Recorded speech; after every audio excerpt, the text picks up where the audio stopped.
Hi guys, welcome back to from பக்கத்து state YouTube channel. நீ பாதி நான் பாதி ட்ராமாவோட நெக்ஸ்ட் பாட்டுக்குள்ளே போகலாம் வாங்க.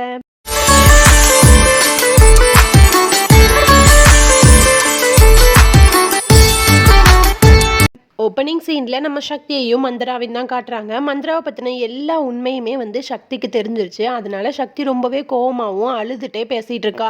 எதுக்காக உங்கள் குடும்பத்தில் இருக்க ஒருத்தருக்கே நீங்கள் இவ்வளோ பெரிய துரோகத்தை பண்ணுறீங்க, உங்களுக்கு என்ன பிரச்சனை அப்படிங்கிற மாதிரி ரொம்ப அழுதுட்டு கோவமாக கேட்குறா. உடனே மந்திரா சொல்கிறா, எனக்கு தான் எல்லா பேரும் புகழும் கிடைக்கணும், ஆனால் அந்த சிவாவுக்கு எல்லாமே கிடைச்சிட்ருக்கு, அது எனக்கு பிடிக்கல, அதனால தான் நான் இப்படி பண்ணுறேன், நீ என்ன பண்ண முடியுமோ பண்ணிக்கோ அப்படிங்கிற மாதிரி மந்திராவும் ரொம்ப திமிரா பேசிடுறா. உடனே சக்தி சொல்றா, நான் இப்போ போய் சிவா சார்ட்ட எல்லா உண்மையும் நான் சொல்ல போறேன் அப்படிங்கிற மாதிரி ரொம்ப கோவத்தோட போறான். அப்போ சிவா கார் பக்கத்துல நிக்கிறான். உடனே சக்தி ரொம்ப அழுதுட்டே போயிட்டு அவன்கிட்ட சொல்லுறதுக்கு போறா. அப்போ அந்த இடத்துக்கு கரெக்டா சித்தி குடும்பத்துல இருக்க எல்லாருமே அந்த இடத்துக்கு வந்துடுறாங்க. உடனே சக்தி பயங்கரமா ஷாக் ஆயிடுறா. அதாவது என்ன நடந்திருக்கும் அப்படின்னா, சக்தியோட குடும்பத்துல இருக்க எல்லாரையுமே சிவாவோட அப்பா மீட் பண்ணி, இந்த மாதிரி உங்க பொண்ணை வச்சு என் குடும்பத்துல இருக்க பையனை வலை வீசி நீங்க எல்லா சொத்தையும் அபகரிக்க பாக்குறீங்களா அப்படி இப்படின்னு ரொம்பவே மோசமா பேசியிருப்பாங்க. அதனால சித்தியும் அவங்க குடும்பத்தில் இருக்க எல்லாரும் அந்த இடத்துக்கு சக்தி வா நம்ம வீட்டுக்கு போகலாம் அப்படிங்கிற மாதிரி சொல்லிட்டு சிவாவை பார்த்து மன்னிச்சிருங்க தம்பி அப்படிங்கிற மாதிரி சொல்லிட்டு போயிடுவான். இவனுக்கு ஒன்றுமே புரியாது, எதுக்காக இவங்க இப்படி நடந்துக்கிறாங்க அப்படிங்கிற மாதிரி அவனும் குழப்பத்திலே இருப்பான். இது எல்லாத்தையும் ஓரத்துலேருந்து மந்திரா பார்த்துட்டு என்னோட பிளான் கரெக்டாக ஒர்க் அவுட் ஆகுதே அப்படிங்கிற மாதிரி அவளும் யோசிச்சுட்டு இருப்பா.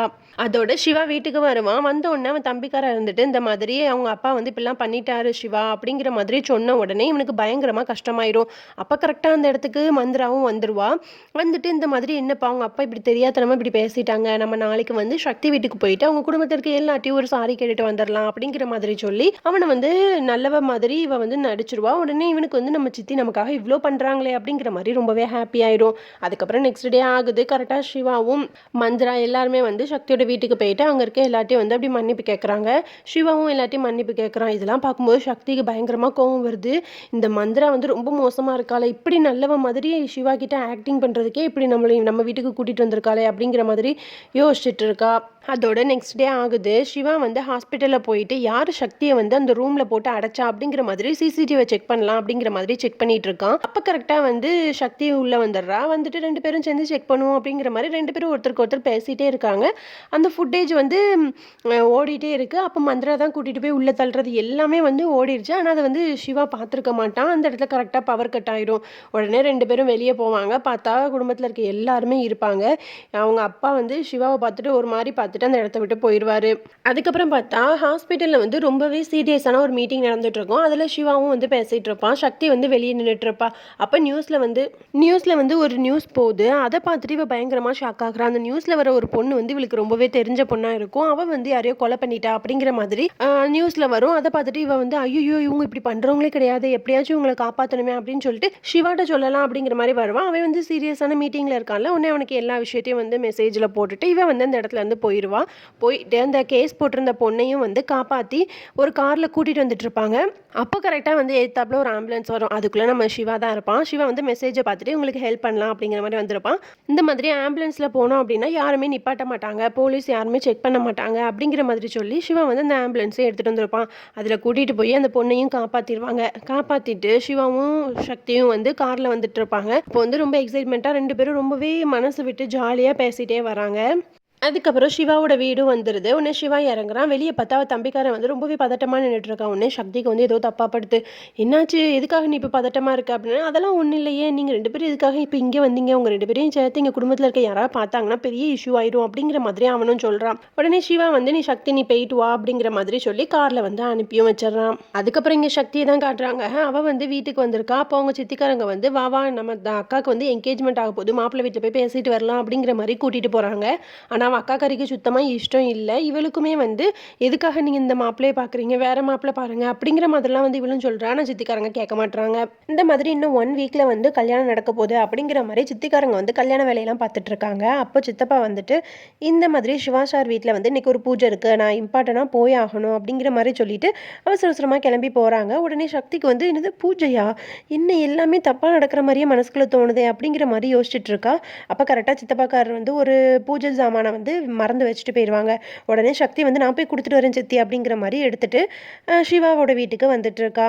அப்படியே இங்கே சிவாவோட வீட்டில் தான் காட்டுறாங்க. பூஜைக்கான எல்லா ஏற்பாடும் நடந்துருச்சு. உடனே சித்தப்பாக்காரர் வந்து இது எந்த மாதிரியான பூஜை, நான் அதுக்கேற்ற மாதிரி ஏற்பாடு பண்ணணும் அப்படிங்கிற மாதிரி கேட்கும்போது இது ஹாஸ்பிட்டலுக்கான பூஜை அப்படிங்கிற மாதிரி மந்த்ரா சொல்றா. உடனே சித்தப்பாக்காரரும் அப்படியா, அப்போ சிவா சாரை வர சொல்லுங்க, பூஜையை ஆரம்பிச்சிடலாம் அப்படிங்கிற மாதிரி சொன்ன உடனே எல்லாருமே வந்து அப்படியே முழிச்சுட்டே இருக்காங்க. கரெக்டாக அப்போ அந்த தம்பிக்காரர் இருக்கான்ல, அவன் திரும்பி பார்க்குறான். பார்த்தா சக்தி வந்து வந்துட்டு இருக்கா. உடனே அவன் விறுவிறுன்னு போயிட்டு, நீ எதுக்காக இப்போ இங்கே வந்த, நீ ஃபஸ்ட்டு இங்கே வந்துறது தெரிஞ்சதுன்னா பெரிய பிரச்சனையாயிரும், நீ இங்கேருந்து போ அப்படிங்கிற மாதிரி சொல்லிட்டு இருக்கா. இல்லை, நான் அந்த பூஜை ஜாமானை கொடுக்க தான் வந்தேன் அப்படிங்கிற மாதிரி அவளும் சொல்றா. உடனே சக்தி சொல்றா, உங்க வீட்டில் ஏதோ ஃபங்க்ஷன் நடக்கிற மாதிரி இருக்கு, ஆனால் அதில் ஏதோ ஒன்று தப்பா நடக்கிற மாதிரி எனக்கு தோணுதே அப்படிங்கிற மாதிரி சொன்ன உடனே அந்த தம்பிக்காரன் வந்து நீ ஃபர்ஸ்ட் இந்த இடத்த விட்டு போ ப்ளீஸ் அப்படிங்கிற மாதிரிலாம் சொல்லிட்டே இருக்கான். அப்போ உடனே சக்தி வந்து ரொம்ப கம்பல் பண்ணி என்னதான் நடக்குது அப்படிங்கிற மாதிரி கேட்ட உடனே அப்பதான் அவன் ஒரு பெரிய ஒரு உண்மையை சொல்றான். என்ன அப்படின்னா, இந்த மாதிரி ஹாஸ்பிட்டலில் இருக்கக்கூடிய எல்லா பொறுப்புகள் எல்லாத்துலேயும் இருந்து சிவா வந்து அந்த பொறுப்பை ஃபுல்லாத்தையுமே வந்து மந்தராவோட பையனான கிரீஷ் கிட்ட கொடுக்க போறான். அதுக்கான ஃபர்ஸ்ட் ஃபெஸ்டிவல் தான் நடக்குது. ஈவினிங் வந்து பார்ட்டியில் வந்து சிவா சார் வந்து சைன் பண்ண போகிறாரு அப்படிங்கிற மாதிரிலாம் சொன்ன உடனே சக்திக்கு பயங்கரமாக ஷாக் ஆகுது. அப்போ கரெக்டாக வீட்டுக்குள்ளே காட்டுறாங்க. பார்த்தா கிரீஷ் வந்து மேலேருந்து நடந்து வந்துட்டு இருக்கான். சிவாவும் வந்து நிற்கிறான். உடனே வந்துட்டு கிரீஷ் நீ வந்து பூஜையில் உட்காருப்பா அப்படிங்கிற மாதிரி சொல்கிறான். இது வந்து ரொம்பவே கஷ்டமாக இருக்குது எல்லாருக்குமே. அப்போ உடனே சக்தி வந்து வெளியே வந்துட்டு பயங்கரமாக அழுகுறா, யோசிக்கிறா. அப்போ இது எல்லாமே மந்திராவோட பிளான் தானா, அப்போ இதுலேருந்து எப்படியாவது சிவா சாரை காப்பாற்றியே ஆகணுமே அப்படிங்கிற மாதிரி யோசிச்சுட்டு இருக்கா. அப்போ கரெக்டாக மந்திரா வெளியே வந்துட்டு என்ன, என்னோட ராஜ்யம் தான் இங்கே நடக்கும், உன்னால் எதுவுமே பண்ண முடியாது அப்படிங்கிற மாதிரி சக்தி கிட்ட வந்து சவால் விட்டுட்டு அந்த இடத்த விட்டு போறா. உடனே சக்தி வந்து எப்படியாவது சிவாசாரை காப்பாற்றணுமே அப்படிங்கிற மாதிரி அவ யோசிச்சுட்டு இருக்கா. அதுக்கப்புறம் அப்படியே நமக்கு சிவாவை தான் காட்டுறாங்க. அவன் வந்து ரொம்ப மனசு கஷ்டத்தில் பாட்டியோட மடியில் படுத்து அழுதுட்டு இருக்கான். சிவாவோட அம்மா வந்து வெளியே நின்றுதெல்லாம் பார்த்துட்டு அவங்களும் ரொம்ப கஷ்டப்பட்டுட்டு இருக்காங்க. அப்போ திடீர்னு பார்த்தா ஜன்னல் வழியாக யாரோ ஏறி குதிச்சு வராங்க. பார்த்தா அது நம்ம சக்தி தான்.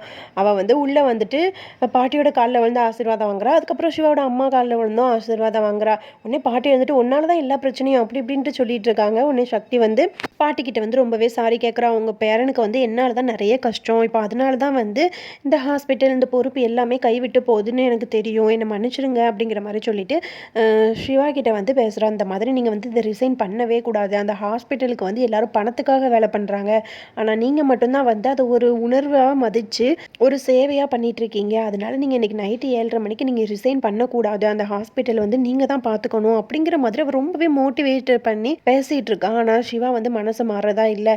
உடனே சக்தி சொல்கிறா, நீங்கள் உங்களே வந்து உங்களுக்கு தண்டனை கொடுத்துக்கிறதா நினச்சி நீங்கள் இந்த வேலையை பண்ணிட்டு இருக்கீங்க, ஆனால் இது ரொம்ப தப்பு அப்படின்னு சொல்லிட்டு ரொம்பவே பேசுகிறா. சக்தியால் ஓப்பனாக வந்து மந்திரா தான் எல்லாமே பண்ணுறா அப்படிங்கிறத வந்து சிவா கிட்ட சொல்ல முடியல. ஏன் அப்படின்னா சிவா வந்து அவங்க சித்தியான மந்திரா மேலே வந்து ரொம்பவே பாசமாக இருக்கான். சக்தியும் வந்து சிவா கிட்ட நிறைய பேசி பார்க்குறான். பாட்டியும் சொல்கிறாங்க, அம்மாவும் சொல்கிறாங்க. இங்கே எல்லாரும் இப்படி பேசிகிட்டு இருக்கும்போது கீழே மந்திரா என்ன பண்ணுறா அப்படின்னா சிவாவோட அப்பாக்காரரை பார்த்து இந்த மாதிரி சிவாக்காக நான் வந்து ஒரு டைமண்ட் கிஃப்ட் வாங்கியிருக்கேன், இதை வந்து நம்ம கிட்ட போய் சிவா கிட்ட போய் நம்ம கொடுக்கலாம் அப்படிங்கிற மாதிரி ரூமுக்கு வந்து நடந்து வந்துட்டு இருக்காங்க. அதே டைமில் இங்கே சக்தி வந்து ஒரு வழியாக வந்து சிவாவுக்கு ரொம்பவே பேசி புரிய வச்சுட்டு இந்த மாதிரி நான் ஆதாரத்தோட உங்கள் மேலே எந்த தப்பும் இல்லைங்கிறத ப்ரூவ் பண்ணுறேன், அது இன்னும் 7:30க்குள்ளே நான் வந்து ப்ரூவ் பண்ணுறேன், இன்னும் 3 மணி நேரம் டைம் இருக்குல்ல, நீங்கள் அது வரைக்கும் ரிசைன் லெட்டரை வந்து சைன் பண்ணக்கூடாது அப்படிங்கிற மாதிரி சொல்லிவிட்டு அவள் வந்து எந்த வழியாக வந்தாலும் அந்த வழியாக இறங்க போகிறா. கரெக்டாக மந்திராவும் அந்த அப்பாக்காரனும் உள்ளேயும் என்ட்ரி ஆகுறாங்க. மந்திராவும் அந்த அப்பாக்காரனும் பயங்கரமாக ஷாக் ஆகுறாங்க. நம்ம சக்தியை தான் பார்த்துட்டாங்கன்னு பார்த்தா சிவாவோட அம்மா வந்து இந்த ரூம்குள்ளே வரக்கூடாதுன்னு சொல்லிட்டு அவங்க அப்பா வந்து ஆர்டர் போட்டிருப்பாரு. உடனே நீ உன்னை தான் இந்த ரூம்குள்ளே வரக்கூடாதுன்னு சொன்னால நீ எப்படி உள்ளே வந்த அப்படிங்கிற மாதிரி அவளை போட்டு திட்டிகிட்டு இருக்காங்க. அதுக்கப்புறம் எதுக்கு எல்லாரும் ஜன்னல் வழியாக என்ன பார்த்துட்டு இருக்கீங்க அப்படிங்கிற மாதிரி அந்த அப்பாக்காரனும் வந்து பார்க்குறான். பார்த்தா அதுக்குள்ளே சக்தி வந்து அந்த இடத்த விட்டே எஸ்கேப் ஆயிடுறா. அதுக்கப்புறம் இந்த மந்திரா வந்து அவள் தான் வந்து உலகத்திலே பெஸ்ட் அம்மா அப்படிங்கிற மாதிரி சிவாவுக்கு வந்து அவ்வளோ பாசத்தை பொழிஞ்சு அப்படி இப்படின்னு ஐஸ் வச்சு பேசிகிட்டு இருக்கா. அதுக்கப்புறம் ஃபங்க்ஷன் நடக்கிற இடத்த தான் காட்டுறாங்க. எல்லாருமே நல்லபடியாக ரெடியாகி நிற்கிறாங்க. அப்போ சிவா வந்து ரொம்பவே ஹாப்பியாக இருக்கா. உடனே பாட்டி வந்து என்னடா ரொம்ப ஹாப்பியாக இருக்க அப்படிங்கிற மாதிரி கேட்டோன்னே ஒன்றும் இல்லை பாட்டி அப்படிங்கிற மாதிரி அவன் சமாளிச்சுட்டு இருக்கான். இது எல்லாத்தையும் மந்திரா பார்த்துட்டு இந்த மாதிரி ஒரு விஷயம் நடக்க போது, ஆனால் யாரு கண்ணிலுமே வந்து ஒரு சோகம் இல்லையே, இதுக்காக இவங்க ஹாப்பியாக இருக்காங்க அப்படிங்கிற மாதிரி அவளும் யோசிச்சுட்டு இருக்கா. அதுக்கப்புறம் அப்படி நம்ம சக்தி தான் காட்டுறாங்க. சக்தி இருந்துட்டு எப்படியாவது மந்திராவோட முகத்திரையை கிழிக்கணுமே அப்படிங்கிற மாதிரி யோசிச்சுட்டு இருக்கா. இதோட இந்த பார்ட்டை நம்ம ஃபினிஷ் பண்ணிக்கலாம். சக்தி வந்து எப்படி சிவாவை வந்து ரிசைன் பண்ண விடாமல் காப்பாற்றுறா அப்படிங்கிறத நெக்ஸ்ட் வீடியோவில் பார்த்து தெரிஞ்சுக்கலாம். பாய் பாய்.